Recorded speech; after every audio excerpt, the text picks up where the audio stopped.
नमस्कार। आज का मेरा वीडियो है चेतन शर्मा पे जो स्टिंग ऑपरेशन हुआ है, जी मीडिया ने जो ऑपरेशन किया है उस एक्सपोजे के बारे में I would like to talk about it.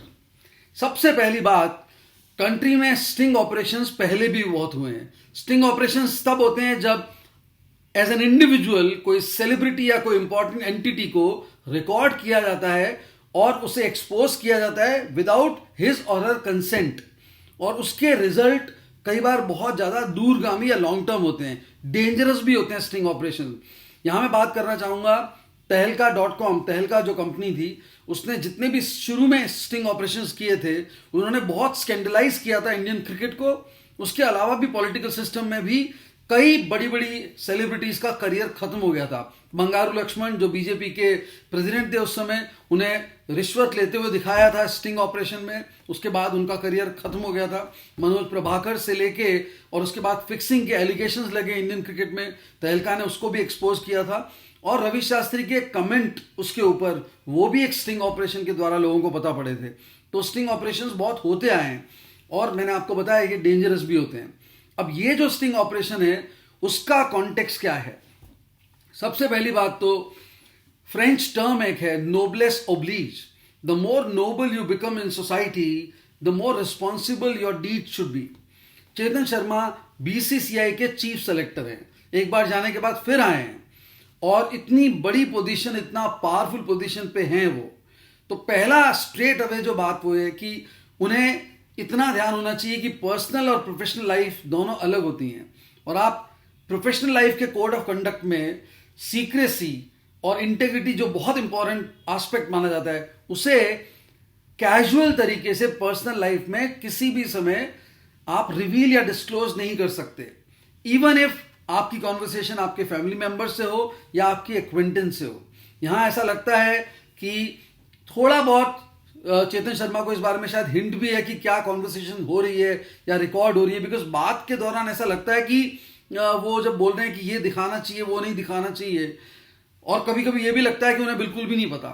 लेकिन जो भी है, उन्होंने जो बातें की है वो पब्लिक डोमेन में एक इतना बड़ा ऑफिशियल लेके आता है तो वो एथिक्स और वैल्यू सिस्टम को टॉस पे लेके जा रहा है, सबसे पहले।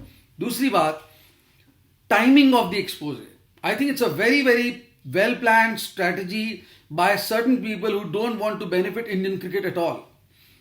इंडिया में रह के बीसीसीआई के इतने पावरफुल एंटिटी जो वर्ल्ड क्रिकेट में है और इंडियन क्रिकेट की टॉप परफॉर्मेंस, इतने बढ़िया वुमेन आईपीएल के ऑक्शन के बाद इस समय पे इस एक्सपोजे को लाना, मतलब ये कि आप बोर्ड को अनसेटल करना चाहते हो। और जबकि ऑस्ट्रेलिया की टीम दौरा कर रही है इंडिया का, एक मैच भारत जीत चुकी है, भारत को एक मैच और जीतना है वर्ल्ड टेस्ट चैंपियनशिप के फाइनल में जाने के लिए, और यहां आप पूरी कंट्री और दुनिया को डिस्ट्रैक्ट करना चाहते हो और अटेंशन को उन्हीं बातों पे ले जाना चाहते हो जो पहले ही इंडियन क्रिकेट को अनसेटल कर चुकी थी। तो यहां मुझे टाइमिंग बहुत ज्यादा dangerous, dubious and I would say horrendous लग रहा है।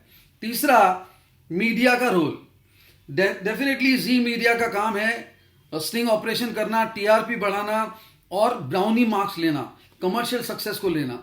लेकिन अब जो नेक्स्ट स्टेप में दूसरे मीडिया एजेंसीज कैसे रिएक्ट करती हैं इस पे, वो बहुत इंपॉर्टेंट होगा। Because in that case, if all media houses jump onto the bandwagon and starts ripping apart Indian cricket, then I think it would be very insensitive and unprofessional.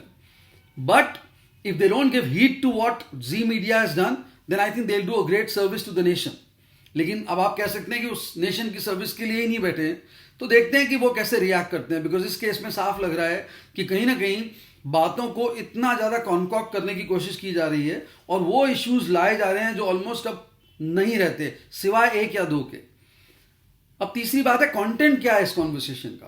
पहला content जो बहुत ज्यादा डेंजरस है वो है कि injection लिए जाते हैं किसी भी बड़ी सीरीज या किसी भी बड़े टूर्नामेंट के पहले, ताकि फिटनेस लेवल अगर 80% है तो उसे 100% दिखाया जाए। मतलब वो इंजेक्शन लिए जाते हैं जो कि डोप टेस्ट में नहीं आते हैं। तो सवाल ये उठता है कि क्या ये अनएथिकल एक्ट है।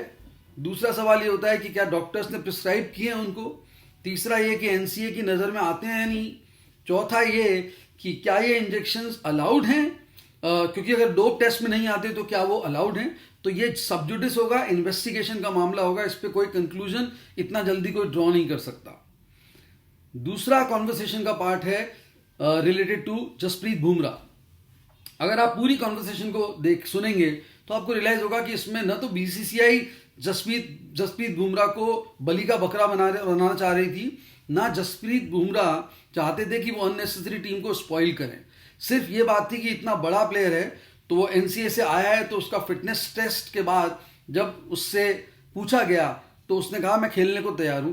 खेलने के दौरान उसको इमीडिएटली जब लगा कि मेरी बैक इतनी सही नहीं है तो उसने बोल दिया कि मैं नहीं खेल पाऊंगा आगे। उसके बाद म्यूचुअली ये डिसाइड हुआ कि वो वर्ल्ड कप के लिए नहीं जाएंगे। तो मुझे लगता है यहाँ ये बात खत्म हो जाती है। लेकिन ये कहना कि फिट नहीं होने के बावजूद बीसीसीआई प्लेयर्स को प्रेशराइज करता है, तो I think this is making a story out of nothing. Next part of conversation जो बहुत इंपॉर्टेंट है वो है विराट कोहली, सौरव गांगुली और रोहित शर्मा का जो इक्वेशन और कंट्रोवर्सी जो उस समय हुई थी, जहां विराट कोहली ने कैप्टनशिप छोड़ी थी, रोहित शर्मा दरवाजा खटखटा रहे थे कैप्टनशिप का, विराट कोहली की परफॉर्मेंस नहीं आ रही थी, उनके इक्वेशंस थोड़े अलग थे सौरव गांगुली से, और वो बहुत बड़ा एक ईगो का इशू हो रहा था। उस समय भी हम सबको पता है। लेकिन यहाँ चेतन शर्मा जो शब्द यूज करते हैं विराट कोहली के लिए कि वो शायद झूठ बोल रहे थे या झूठे थे, तो मुझे लगता है कि वहीं वो एक लेजेंड को बहुत ज़्यादा डेनिग्रेट और डिमीन कर रहे हैं। उनके जैसा इंसान बीसीसीआई के चीफ सेलेक्टर होने की रेप का फायदा उठा के और वो इस तरह की कॉन्वर्सेशन करते हैं कि हम मेल करते हैं कि ये टीम होगी, ये ऐसा होगा। समा विराट कोहली को उन्होंने बहुत गलत लाइट में लाने की कोशिश की है। उसके अलावा सौरव गांगुली, रोहित शर्मा और विराट कोहली इंडियन क्रिकेट का बहुत बड़ा भला चाहते हैं और इस वक्त वो एक यूनिसन में एज ए टीम मिलके, रोहित शर्मा और विराट कोहली मिलके ऑस्ट्रेलिया के लिए परफॉर्म कर रहे हैं, ऑस्ट्रेलिया के अगेंस्ट, और वो इशू खत्म हो चुका है। So why bring that issue back and possibly expose people once again, opening a Pandora's box? I don't understand. It's like washing dirty linen in public. This is what Chetan Sharma is doing. And चौथी बात, अब चेतन शर्मा का क्या भविष्य होगा? मेरा personal opinion है कि जब तक ये पूरा मैटर इन्वेस्टिगेट होगा तब तक तो वो बिल्कुल हाइबरनेशन में जाने चाहिए, या उन्हें रिजाइन करना चाहिए, या बीसीसीआई को उनको टाटा बाय बाय कर देना चाहिए। और अंत में इंसान को ये नहीं भूलना चाहिए कि उसने अपने करियर में क्या क्या चाहा और उसे क्या मिला। चेतन शर्मा को ज़्यादातर समय उनके करियर में जावेद मियांदाद का लास्ट बॉल पे जो छक्का शारजाह में मारा था उन्होंने और भारत को हराया था, उसके लिए याद करा जाता है। अब उन्हें इतना बड़ा मौका मिला, उसको उन्होंने स्टिंग ऑपरेशन के कॉन्वर्सेशन से बिल्कुल गंवा दिया, ऐसा लगता है। I hope it is completely it is not true at all, ऐसा मैं आशा करता हूँ। लेकिन दिख रहा है वो झूठ नहीं हो सकता। यहाँ दिख रहा है कि वो अपने होशो हवास में कॉन्वर्सेशन कर रहे हैं, लोगों को जवाब दे रहे हैं। एक नहीं 2 बार रिकॉर्डिंग हुई है अलग अलग टाइमिंग पे। तो कहीं ना कहीं ये बहुत बड़ा, उनसे बहुत बड़ी मिस्टेक या ब्लंडर हुई है। और इस वक्त I think the best thing that one should really look at is as to how BCCI responds and how players actually perform to the best of their potential. सबसे बड़ा जो ऑब्जेक्टिव ये होना चाहिए कि प्लेयर्स बिल्कुल इससे डिस्ट्रैक्ट नहीं हो, which I am sure people on top will be taking care of it, and parallelly they would be possibly doing the damage control.